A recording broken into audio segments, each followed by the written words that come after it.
What's up guys, and it's Calax Games here. I just wanted to talk about starting Horus Heresy.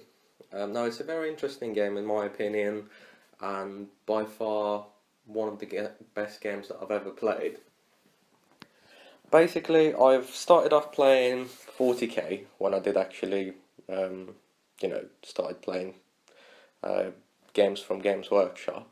I started off with 40k and it was really good. The variety of different armies is pretty interesting and it's pretty good. But the way it's going right now is it's going downhill, and to be honest, for me, it's just I'm not really enjoying my games. It's all about power gaming, and the new models are getting better rules basically. So to me personally, I just felt a bit disheartened, and I have done tournaments before and I can be a tournament player if I want to be, but I've just decided to move away from all that and to move towards a more balanced game. So yeah, 30k is the way forward, I think. It's far more balanced. Yeah, there might not be as much of a variety of, you got all the nice alien races like you do in 40k, like Necrons, or Tau, or Orcs or something.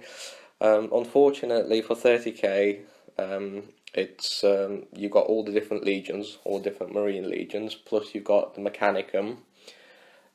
You also have the Solar Auxilia, which are basically Imperial Guard, and there's two new things coming. I've been to the Forge World seminar, and there's two new things coming, which is the Custodians and the Sisters of Silence, I believe they're called. So those will be featured in a new book that will be featuring Thousand Suns and Space Wolves. So unfortunately at the moment Space Wolves and Thousand Suns don't really have any rules, but they will do very, very soon. So there's that. But to start Horus Heresy, you basically need, from my personal point of view, it's not as expensive as people make it out to be. They think that you need to get the big black books with all the background and stuff. You don't. You really don't need those. If you are on the budget and you want to do it cheaper, then all you have to do is buy the red books.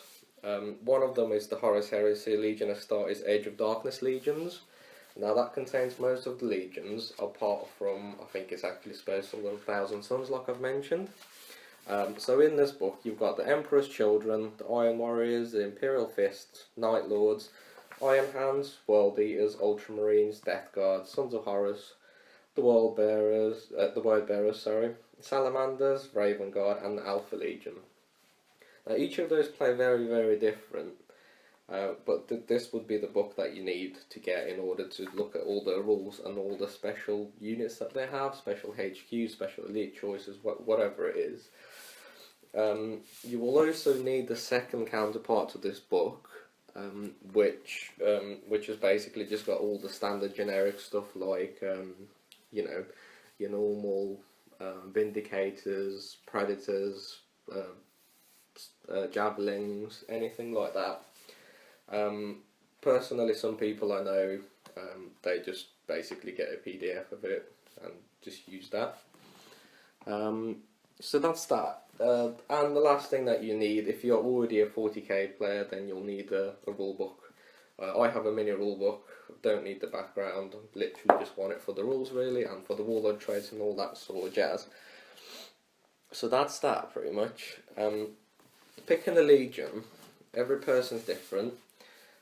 Every person likes different tactics, so I would really try reading at a specific legion's background, see what you like, because some people like, more shooty armies, and for the more shooty armies it will be things like probably Iron Warriors, Imperial Fists, Iron Hands, Ultramarines, Sons of Horus I suppose, and the Death Guard to an extent. Then you got the more crazy legions, which is a legion that I do, which are like Night Lords, which are like murderers, rapists, thieves. They're like the ultimate bad guys really. They were pretty much renegade before Horus Heresy even happened, which is quite interesting, which is what I find interesting. You find that unique thing in a specific legion and you take it and you sort of apply it on the battlefield, and you you know, you can fall in love with the fluff and everything, and you're just like, yeah, you know what, that Legion's for me, sort of thing. So we've got the Emperor's Children, which are basically, they're like really good as duelists, really. Iron Warriors, they're pretty good at killing tanks, fortifications, stuff like that. Imperial Fists, you know, defensive guys, you know, pretty good as well. Although my list though, goddamn. Then you've got the World Eaters, which are aggressive close combat army. You've got the Night Lords, which I've already mentioned. Ultramarines, which are, well, I suppose if you know, played 40k or something, you would have heard about Ultramarines at one point or another. They're the most famous Legion / chapter, if you look at it in the 40k way, that Games Workshop does. You've got the Death Guard, which are basically Nurgle Marines in 40k. Sons of Horus become the Black Legion. The Word Bearers, you know, the guys who mess around with demonic possession and all that sort of stuff. So they're just plain crazy, got loads of psychers and stuff. Salamanders, obsessed with the fire. That's probably the best way to describe them, really, and they're very fire resistant. And you've got the Raven Guard, which are basically, well, they're not like Night Lords in any way, shape or form, but they do stealth tactics and ambushes and that sort of stuff. And then you got the Alpha Legion, the most mysterious legion of them all. There are a couple of books that you can get and basically look at what they're like, basically. But yeah, that's the things you need. So all you need really is 2 red books and the rule book. And if you can't afford another red book, then just try and get a PDF of it or something. Or, you know, maybe if you're starting Horus Heresy with a friend, then you buy the Age of Darkness book with all the legions in it, and maybe your friend buys possibly the book with all the predators and, you know, all the standard Space Marine stuff, non-specific legion stuff. And that way, if you're on a budget, you can potentially do it then. I've mentioned in one of my videos before, the best thing to do, I think, is to buy the Betrayal at Calf set, because you save tons of money. It's one of the best sets that Games Workshop has done, I think, personally, and you save, I think it's something like £350 if you was to buy the Forge World equivalent counterpart. So it's quite a big saving, really, where you get 30 Marines, 5 Terminators, a Dreadnought, and 2 characters. So it's quite a good thing, and once again, like I mentioned in my other video, if you don't want any of the things out of that set, you could just sell them on and then get whatever you actually need. But me personally, I've based a lot of my Marines from the Calf set, and basically just bought the upgrade packs from Forge World and all the weapons that I need, and created the squads how I want them to look, sort of thing. But in the long run, you save a lot of money on that set. The one thing that you will end up buying from Forge World, it's inevitable, you just have to deal with it, basically. Other tanks, you will probably end up buying at least 1 or 2 tanks from Forge World. Now, they are expensive, but they do look fantastic, and the kits, I think, are amazing. There's so much detail in them, and it's just, yeah, a lot of positive feedback for Forge World there. They do a good job, to be fair. I do really like their models. But yeah, so basically, I just want to point out that Horus Heresy is not a cheap hobby. It is an expensive hobby. You will end up spending a lot of money. On average, I would probably say you'll end up spending about 300 quid probably on an army. So £300 on a fully functional 2,000 point army. So, you know, if you do decide that you want to do Horus Heresy, just bear in mind that it is an expensive hobby and requires a lot of money and effort, but the models do look really fantastic. So I would definitely, you know, advise getting into Horus Heresy, especially if you're fed up with all the power gaming that happens in 40k, because at the moment Tau, Eldar, Necrons and Space Marines are pretty much dominating the battlefields, and you know, if someone runs a really competitive list and you try and have a friendly game, you're just like, oh, well, this is going to finish quite quickly. You know, it's just not very interesting. It just doesn't. Yeah, I just don't like it very much personally. Plus, another positive thing that I have to mention about 30k is the fact the missions are quite different from the 40k ones. You can still use the 40k missions out of the rulebook and play those, but the 30k missions I find are actually a lot more balanced. I have been finding out that I've been getting a lot of draws in my games now. That doesn't happen a lot in 40k, I don't think. Personally, it didn't happen to me. But once I started playing 30k and using 30k missions, I have found that basically I've been drawing games, and I was like, wow, that doesn't happen very often at all. And 30k missions, most of the time, from what I've seen, basically don't have things like First Blood and Linebreaker, which make a lot of difference in the 40k missions. You know, you get first turn most likely, unless you're Tyranids in 40k, you know, you won't be getting First Blood. But if you're any other army, you will most likely get First Blood.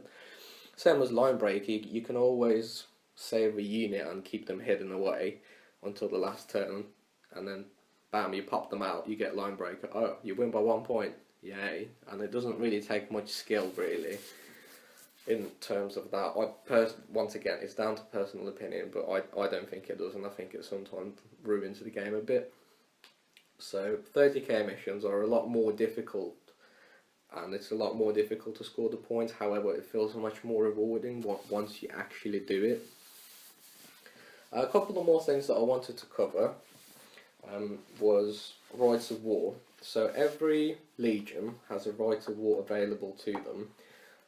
Those Rights of War can be unlocked via special characters, or if you have a Legion Praetor leading your army.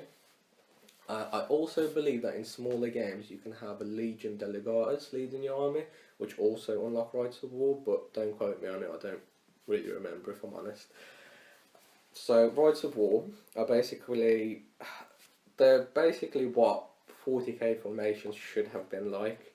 There's always a limitation, and they're always basically bonuses.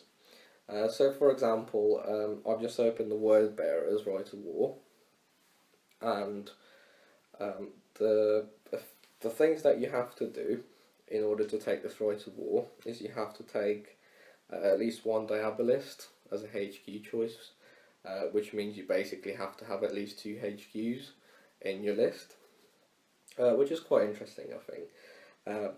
Another limitation is they can only ever take 1 heavy support choice, and they can't take fortifications or other Space Marine legions, and they treat all demons, all of the allies, sorry, except demons, as desperate allies. Now the effects that you get is all independent characters in this detachment gain preferred enemy loyalist Space Marines, so that's quite a big thing really. Preferred enemies is a very interesting special rule that helps a lot, I think. So another thing they get is you have to roll a dice for one of your units. On the 1 to 3, all opposing units have the preferred enemy special rule against that unit. Or if you roll a 4, 5 or a 6, you count as having preferred enemy against all opposing units. That's quite interesting. This Right of War also lets you take Chaos Demons as Battle Brothers, and any perils of the warp taken by the opposing force gain the instant death special rule, so you can really kill enemy psychers quite easily, so to speak. But yeah, Rights of War I think are very, very balanced, and it's basically what 40k should have been like. 40k formations, you just take whatever you want, there's no limitations to it. But in 30k, if you want to play fluffy, you take a specific Rights of War, you get some bonuses, but there are also limitations. Like for example with this one, you're only allowed 1 heavy support choice, which is quite a big thing in 30k, because you know you've got loads of big scary guns, and you know it's a game of shooting at the end of the day. So yeah, that's pretty much it. I will probably be covering each specific legion in or in the coming videos really. Let me know what you guys think. Give it a thumbs up if you like the video. Give it a thumbs down if you don't, and I'll appreciate any feedback like you want. And if you want any specific video on a specific legion, I will do one for you. Thank you.